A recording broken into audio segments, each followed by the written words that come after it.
Our story begins more than 60 years ago inside an abandoned chicken coop, where our founder discovered a retired teacher living, no home, no health care. So she said no to this injustice and yes to transforming lives. It's this drive, this compassion, that inspired AARP. Today, we empower people to choose how they live as they age. As a wise friend and fierce defender, we advocate for better health, financial security, and stronger communities. AARP, join us in making a difference.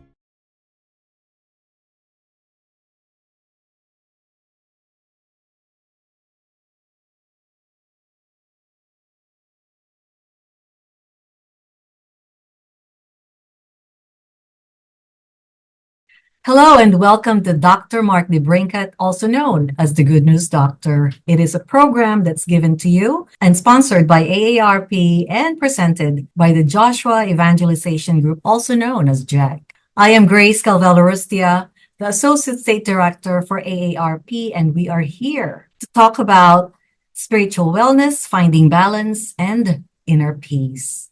In a world filled with uncertainty, stress, and rapid change, the need for inner peace and spiritual grounding has never been greater. Hope, healing, and spiritual wellness is a transformative experience designed to nurture our soul, uplift the spirit, and heal the body. So this program explores the powerful intersection of faith, emotional resilience, and holistic well-being. So now we bring to you Dr. Mark DeBrincat.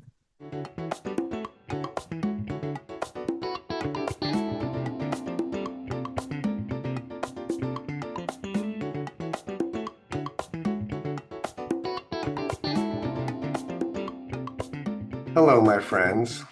It is such a blessing to be here with you today. If you're feeling stuck, tired, maybe even hopeless, this message is for you. You see, I've been there too.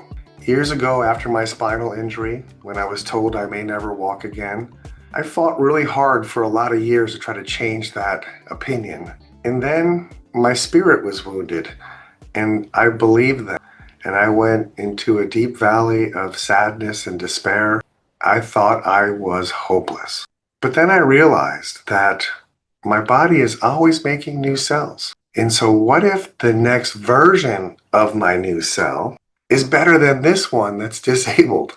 And then I started to have hope again. And I realized that God made us to be wonderfully and fearfully made. We have so much potential hidden inside of us, and we just have to tap into that potential. And then I truly believed that I would get better. And I'm happy to say that that was 11 years ago when I finally broke free of my disability and started living my life all over again. And I believe you can too. So you see, hope is like a seed. And even when it's buried deep below the dirt, it's not dead. It's preparing to grow. Imagine that you're lost in the forest and the fog is thick, it's cold, I can't see the path. And then I remembered there's a compass in my pocket. All I had to do is stop, take a breath, and pull it out. That compass is your spirit, and it's always been there. It's just waiting for you to remember. And that's what spiritual wellness is all about. It's not about escaping the forest.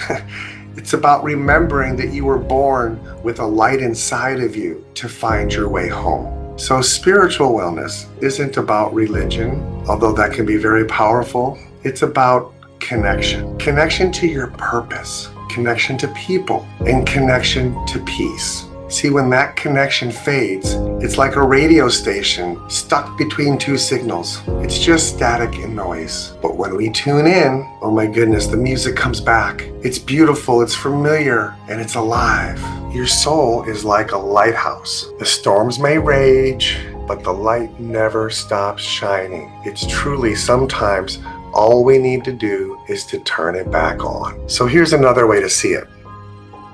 Your spirit is like a garden. It doesn't bloom overnight, but with patience, with sunlight, and with care, it always finds a way to blossom again. Peace doesn't come from controlling the weather. It comes from keeping the light steady, even when the waves crash. So let's talk about this bridge that bridges science and spirit, because in truth, they definitely work together. So when we're anxious, it's like having a race car engine and I'm stuck in traffic. I got so much power, but nowhere to go. Cortisol and adrenaline flood your system, preparing you to fight or flee. But when that switch stays on too long, it's like revving your engine all day long. Eventually, something's gonna burn out. So think of it this way. We can't heal if I'm running from an imaginary tiger. But here's the miracle. Your body has another gear, okay? It's called parasympathetic nervous system. And that's your biological, quote, healing mode, okay? It's the difference between the battlefield and the garden. Okay, on a battlefield, everything is about survival, but in a garden, everything is about growth. See, we can switch from one to the other with something very simple, your breath. And guess what? It's free. Let's try that together. We're going to take a deep breath in through your nose and hold it. For 3, 2, 1. Now breathe out through your chest, through your heart. Doesn't that feel good? That's all it takes. Every breath is like a soothing wave on the sand. It's gentle, it's rhythmic, and it restores order where chaos once ruled. Stillness isn't doing nothing. It's doing the most important thing. It's creating a space for healing to begin. See, we have 3 pathways to peace. Okay, let's talk about these 3 simple, very powerful pathways that will bring peace into your everyday life. The first is gratitude. Gratitude's like sunlight for the soul. Wherever it shines, darkness retreats. Think of your heart like a stained glass window, and gratitude passes through it, and every color in that window grows brighter. Each thank you is like polishing one of the glasses and allowing more light to shine through it. Science shows us that gratitude actually releases dopamine and serotonin. These are your body's natural happiness chemicals. So before the world rushes in every morning, name 3 blessings that you're grateful for. It might be simply, I woke up, I have air in my lungs, and I am loved. Just saying those words are like stepping stones across a river of worry. Gratitude doesn't ease pain, it reframes it. It's like noticing a rainbow that only appears after a storm. Your problems may not disappear, but your perspective can be transformed. The second step is mindfulness. I just love mindfulness. Your mind is like a snow globe, and when you shake it with worry and regret, everything swirls around inside of you. But when you set it down, clarity happens. So here's the deal. Next time you're washing the dishes, just wash the dishes. Notice the warmth of the water, hear the sound of the water, just be present. Don't worry about yesterday's arguments or tomorrow's schedule. Be in the moment. When you go for a walk, just walk.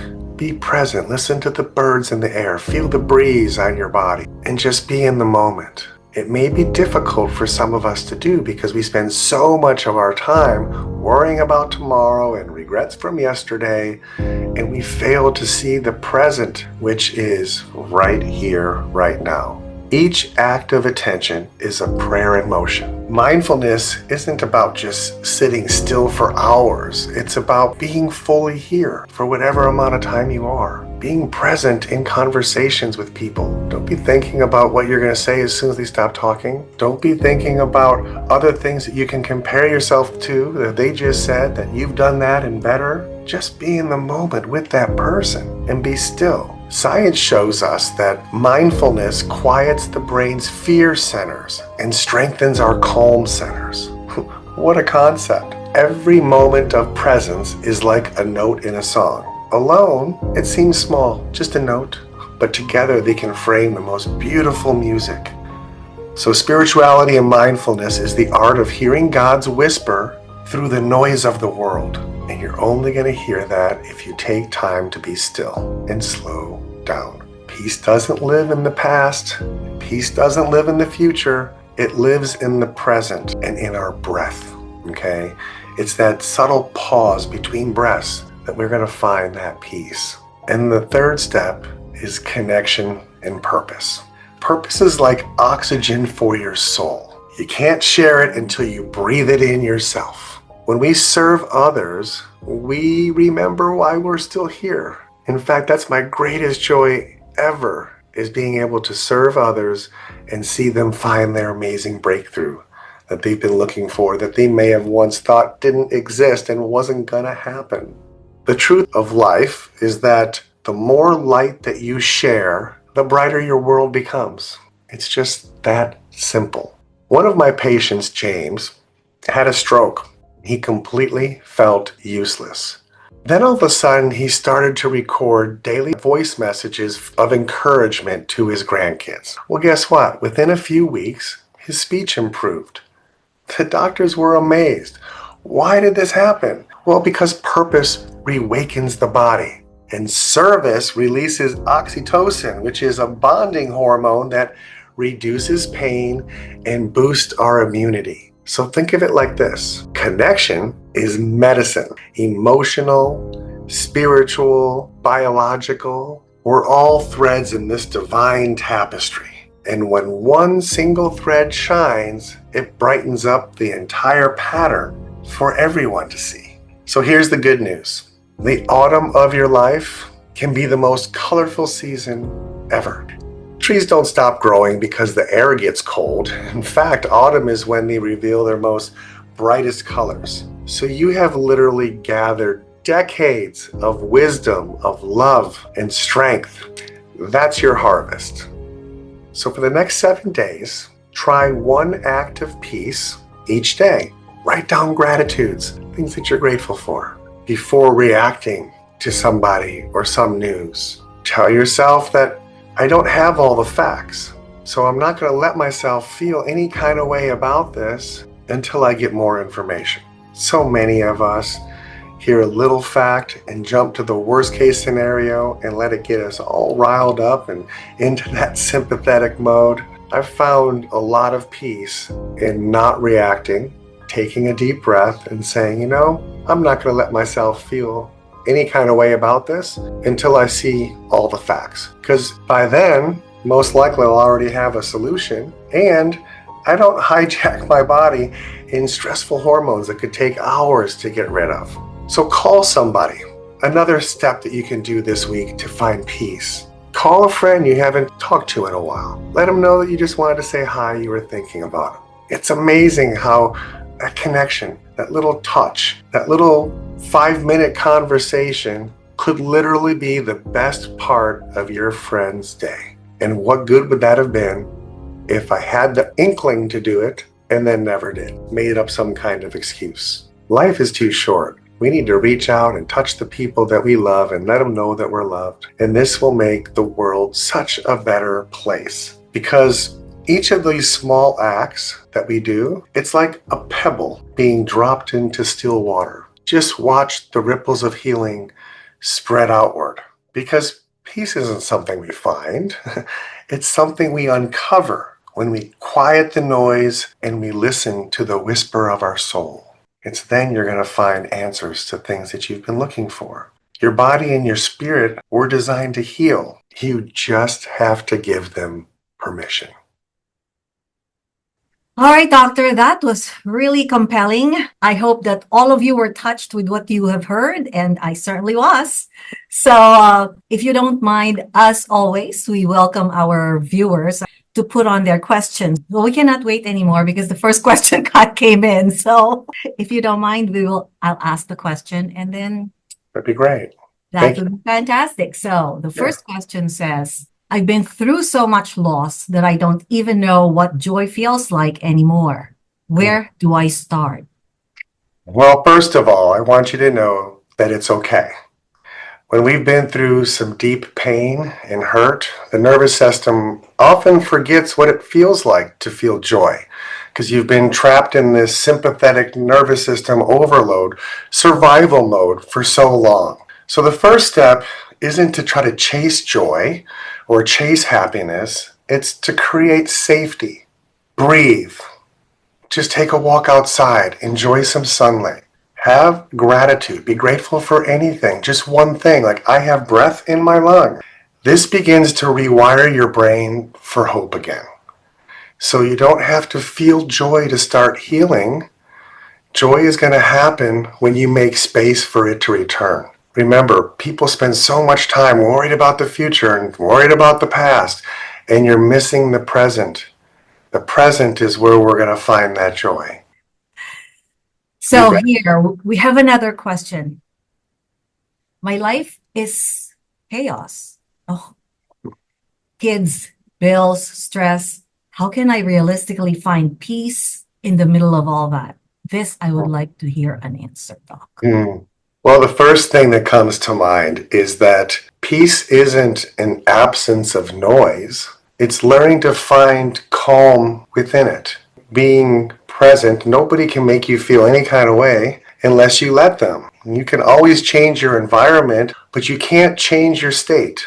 Meaning, I'm choosing to be still, to be present.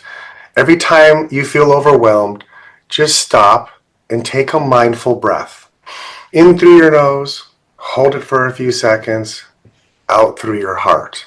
It only takes about 60 seconds to change the chemistry inside you, and you don't need anything from the outside to do that. We just need to realize that when we're stressed, we're in that fight and flight mode. And the only way to make that go away is we have to shift into the rest and digest mode. And so that's taking a few deep breaths. Just reset your system, and you will find it's so much easier to find joy when you're still, and you can create it within. So if I'm hearing you right, you're actually somehow allowing yourself or your brain to take control in order for them to... Well, sometimes we have to override our own brain because our brain says, keep fighting, keep going. I have so much work. I can't stop. I have to get this done. I have to work 3 jobs. I have to go get the kids dinner. I mean, your brain can tell you that you need to keep going, but what's happening is you're sacrificing your own peace and your own joy by not taking care of yourself first. Yes. We need to always have the times of the day that we can slow down and breathe. We can't stay wide open all day or we're going to pay the price. You're going to just have systems just turn off and you're going to burn out. And then the cost is going to be so much greater than not having balance along the way. That is true. That's why we have to remember the very simple thing that you just mentioned. Breathe in and breathe out from your heart. It feels so good when we do that. It doesn't cost you anything, right? You just have to feel your heart sometimes. Love yourself. All right, so we'll continue on. What if I prayed, journaled, and done all of the right things, but I still don't feel any better?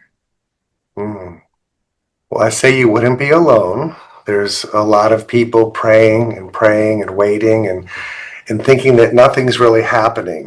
But what I want to say, sometimes healing isn't about adding more effort. It's about releasing expectations of how healing should look. We don't always know the order in which our body balances things within and how we heal. We could say, oh, I want this symptom to go away and I'm doing all the right things. But meanwhile, other things are being healed at the same time. So seeds take time to germinate under the ground before they eventually sprout and hit the surface. So keep your soil nurtured. Know that you can rest, you have faith, and be present. Okay, be present in the moment. This is where you're going to find your healing, and this is where you're going to find that joy that we keep talking about. Trust that your spirit is still working even when it feels silent. That is true. Okay, let's go to the next question. You said our spirit is like a lighthouse. What if I cannot even find the switch anymore? Well, here's the thing. It all depends on what set of facts we're choosing to think about. I've been there. I know what that feels like. Where is the light? But sometimes it's just the fog that gets so thick that we forget that the light was never off. Okay, we just covered it in this fog, and often a spark that comes out from a connection can let somebody else's light all of a sudden shine, and all the clouds and the fog just disappears. So it's so amazing, the power of connection. Reach out to somebody that you're thinking about. Or when all of a sudden you think of somebody randomly, reach out to them because they just thought of you. Sit and remind yourself that we still matter. Everything about us still matters. Borrow some hope until your light reignites, until that lighthouse is shining bright again and there's no fog left. But just know that you're doing all the right things and continue on that path. I like that when you said borrow some hope because you're not alone, right? Yep. Okay, this one is also interesting. I want to believe my body can heal, but what if the doctor says it is impossible? I want to hear this because I know that this happened to you. Oh, yes. And so I was told the same thing. You should be grateful for the things you still can do and accept the things that you'll never do again and just deal with it. Well, I didn't like that answer. I know that inside of me, I have this amazing healer that's creating new cells all the time. And so I thought to myself when I was at the deepest valley, like, I'll never get better. I'll start believing the doctors. Well, that's why I'm the good news doctor, because I'm going to tell you the good news is that your body can heal and it can overcome what many people would say would be impossible, because it doesn't just happen by default. You have to be a good steward to your body. You have to first have the faith and believing that my cells are replacing them. And if I do all the right things, I'm going to have a better version of that damaged cell the next time around. And that's where I'm going to find healing. Healing definitely comes from within. And you have such an amazing healer inside of you. 400 million bits of data to your brain every second, with every cell crying out, I need help. The very next second, your body makes 65 quadrillion chemical reactions to answer the cry from your cells. In the dark, it does that. That's why you don't see it happening. But it is happening every single second. And it doesn't judge you because of your condition or your attitude or what you've done or didn't do. It only does the best it can with what you got going on. So the more positive attitude and the more faith that you're holding on to, that my body can regenerate, reheal, and overcome what many people say is impossible, you're creating that space for that exact thing to happen. If I believed that the doctors say you'll never walk again, and I just believed them and accepted that, guess what? I would still be sitting in a chair. But it's been 11 years that I've had my freedom because I believed my body was getting better every cell, every single day, and just stay on track and do what you know is honoring to your body and speak good to your body. Don't talk bad to yourself. It's doing the best it can. And if you knew how hard it was working, you would be a lot nicer to it. Let's just say it that way. No, that is true. I actually can relate to that because one of our very, very close friend was diagnosed with cancer and was given only 6 months to live. Well, 10 years later. Amen, sister. I love it. Yes. So you have to have that positive attitude, Yeah, absolutely. have that hope, and keep on fighting. There is Fall an down 6 times and get up 7. There That's a we key to go. success. I love that. Fall down 6 times and get up 7. Here we go, doctor. How do you forgive people who really hurt you, especially when they are not sorry? Oh, pride. Yeah, that's a good one. Forgiveness is something that I've been working on for a long time. And let me just say that forgiveness doesn't mean that you're saying what they did was okay. We have justifiable emotions, but God wants us to sacrifice that. He wants us to let that go. Okay, He'll take care of the stresses that we have. As far as forgiveness goes, it means that you're choosing to stop carrying the pain that's inside of you. Suppression is the seed of all disease. And when you hold on to resentment, your body stays in that fight and flight mode. We've talked about that. Cortisol, tension, inflammation. Forgiveness isn't for them, okay? It's medicine for you. Okay, it's allowing you to settle yourself free from the prison that keeps holding you back and keeping you living in this state. It doesn't mean that you have to say it was okay what they did. You just have to say that it's okay, that I'm not going to let that affect the rest of my life, and release them of it. They may not deserve it, and it's okay. You release them from it, your health will be majorly impacted in a very positive way. That is true.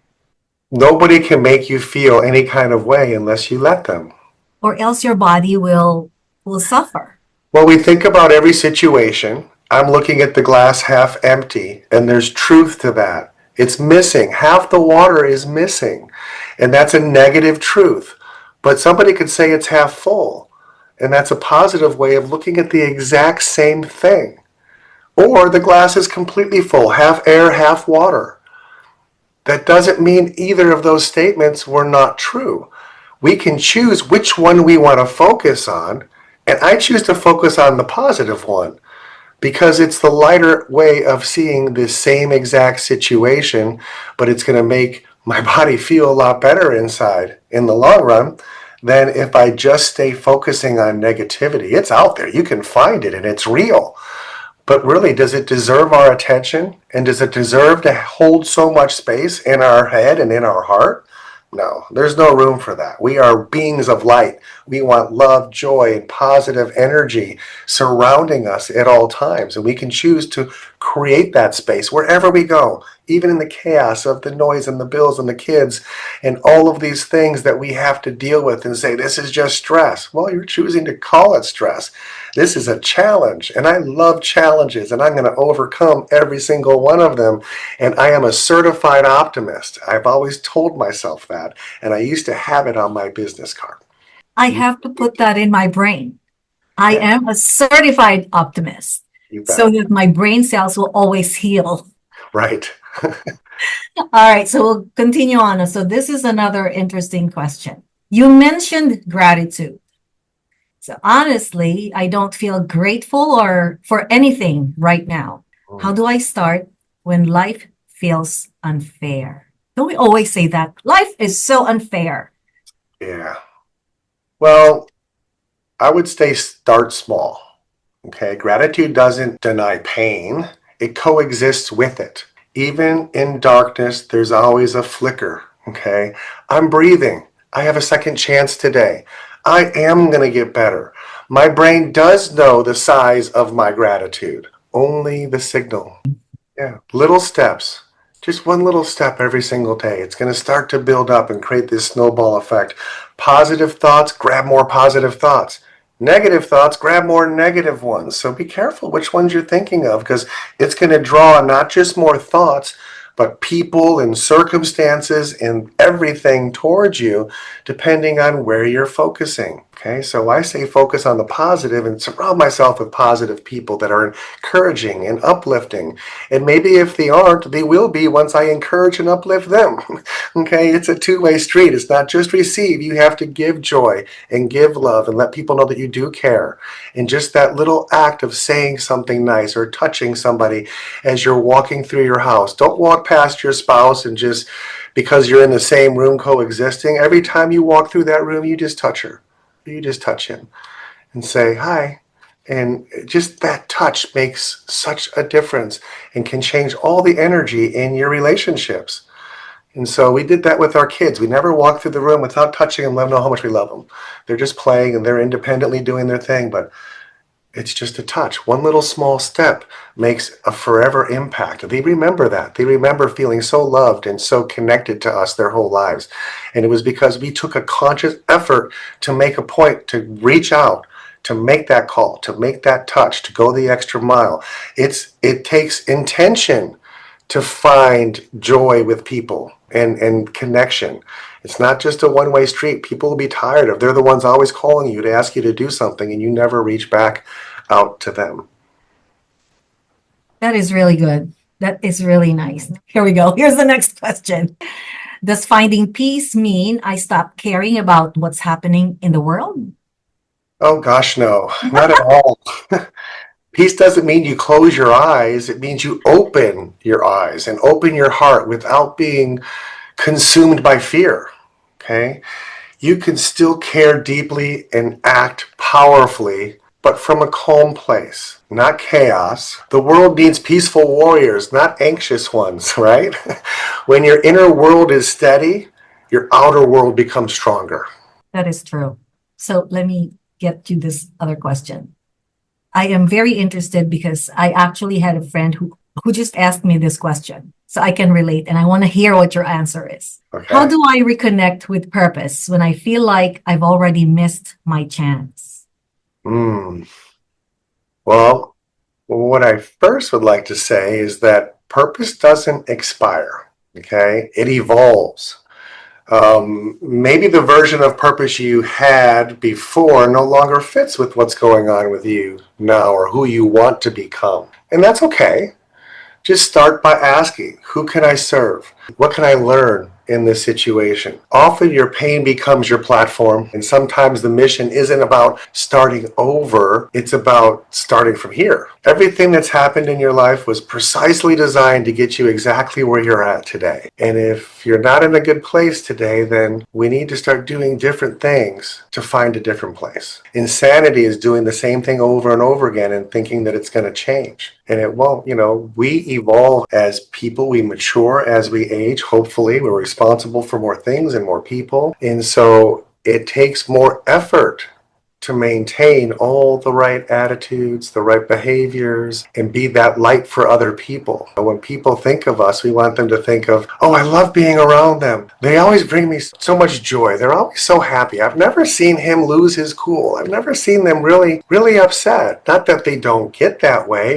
That's not where they stay. There's a time and a place for all of those behaviors, but at the end of the day, we want peace. And we want love, and we want to feel connected, and we want to have that sense of purpose.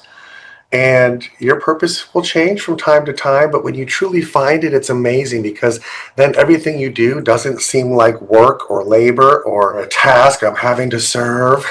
It's just, I love serving. I love sharing this and seeing people's lives impacted, whatever it is that you're skillful at or whatever it is that you do. That is true. I know that we're running out of time, but I want to squeeze this last, well, there's a lot of other questions, but I picked this particular question because I think it will be a good wrap up. So before we run out of time, let me ask you this. You said the body and spirit were designed to heal. How do you know when it's time to stop fighting, and just accept? Oh, well, that's a very sacred question. Yes. And there's definitely a difference between surrender and giving up. Okay, giving up says I'm done. Surrender says I trust. Okay, when you release the need to control every outcome, peace will step in. Healing doesn't always mean physical recovery. Sometimes it's an emotional release. And we've certainly seen so many of those over the years. Spiritual freedom, reconciling with the journey itself. Okay, every healing story looks different, but peace is always the common thread in the ending. And I think you ended this conversation with a very powerful, I would say a powerful word, peace in Yeah, the end. And I think that's what we want to achieve physically, mentally, emotionally. It all comes together. yeah, Most of the time, we have to be aware that we are still in control of ourselves, that we have that power, that we can decide whether that day is going to be a glorious day or doomsday. right. Actually, before we had this conversation, I was just a bit frantic because of my schedule. But then hearing you, so such a calming voice, it really helped me. It's just wonderful. And I hope it did the same thing for our audience today. And although this is our last episode for this year, yes, Oh, but so then sad. Yes. I know it is so sad, but there's always next year, hopefully more regularly, right? Awesome. That'd be great. Well, Dr. DeBrincat, I am so glad that we had this opportunity to have this conversation again. And thank you to all of our viewers for sending in your questions. And we hope that you were also enlightened because today I was certainly enlightened by your questions and by your answer, Doctor. Thank you. So on behalf of AARP, our sponsor, and our community partner, Joshua Evangelization Group, thank you for joining us. And Doctor, would you like to say a few words?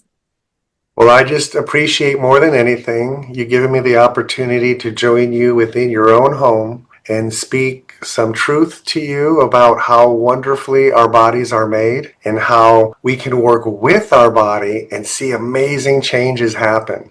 When we try to work against the way our body's trying to heal, the situation never really works out for us. And so we need to really keep our focus within and trust that our body's always making new cells. And so whatever condition somebody's trying to label you with, it's just a season you're going through. Don't hold on to it like a badge. Just know that you are a perfect being, full of light and love and energy within inside of you. And it's just waiting for a little opening to come out and share it with the world. So don't hold it in. Just be yourself. Be present more often and in the moment, and you will find so much joy there. Joy doesn't live in the future and the past. It's only present when you slow down enough to be in that space. So I wish you all so well. It's been an honor to be able to share some of my thoughts and education with all of you. And until next time, have a blessed day.